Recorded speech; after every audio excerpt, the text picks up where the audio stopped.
Ofisialy androany ilay fiara Peugeot 301 vaovao izay ho lalaovina ao anatin'ilay lalao Airtel Money amin'ity farany taona ity. Misy ihany koa ny tsara ho fantatra mahakasika izay hoentina amintsika ao anatin'ity vaovao ity. Ireto tapitrisa ariary isam-bolana sy fiara vaovao Peugeot 301 ireo no loka hozaraina ho an'ireo mpanjifa ny Airtel Money izay mandray anjara amin'ny lalao izay karakaraina nanomboka ny 1 Desambra lasa teo. Io atandrono nampiseho tamin'ny fomba ofisialy ity fiara vaovao loka ity atsotra ny fandraisana anjara raha araka ny fanazavana. Ny fahafantatrareo isan-taona ny Airtel Money zany dia manao lalao goavana ho an'ny mpanjifa rehetra mampiasa ny Airtel Money. Amin'ity taona ity dia ataontsika somary miavaka izy amin'ny famaranana an'ity taona ity satria hitanareo ity zao ny loka lehibe omena ny izay mahazo azy amin'ny faran'ny volana febroary.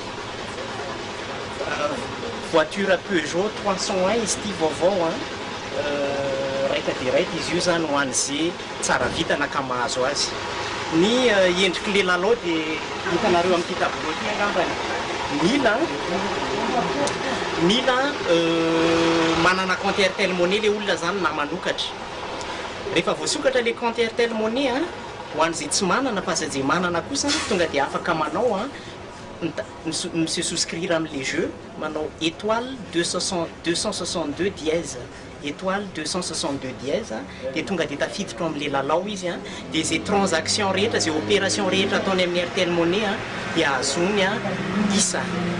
Ny isa zao dia raha manokatra compte ianao zany dia mahazo isa 700.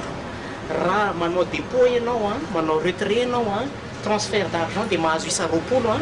Raha manao M-banking ianao miaraka amin'ny BOA moa ny anay izay voalohany napetraka teto Madagasikara mampifandray ny compte BOA sy Airtel Money na Airtel Money makany amin'ny BOA na BOA makany amin'ny Airtel Money dia mahazo isa 30. Raha ataonao amin'ny Airtel Money ny fandoavana ny karamanao dia mahazo isa 30 ianao.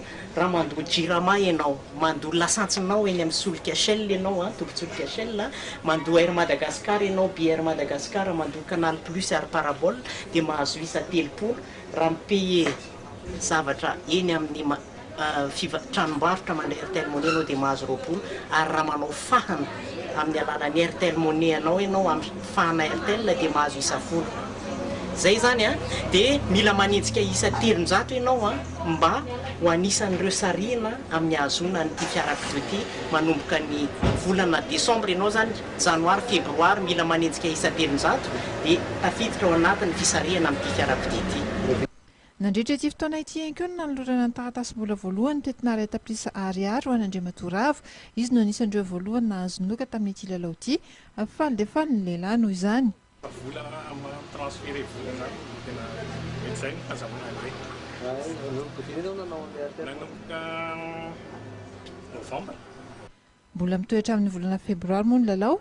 Afaka ataony mandray anjara ihany koa ny mijery ny azony amin'ny lalan'ny fandefasana SMS amin'ny soratra P any amin'ny lara na 220 sy 200.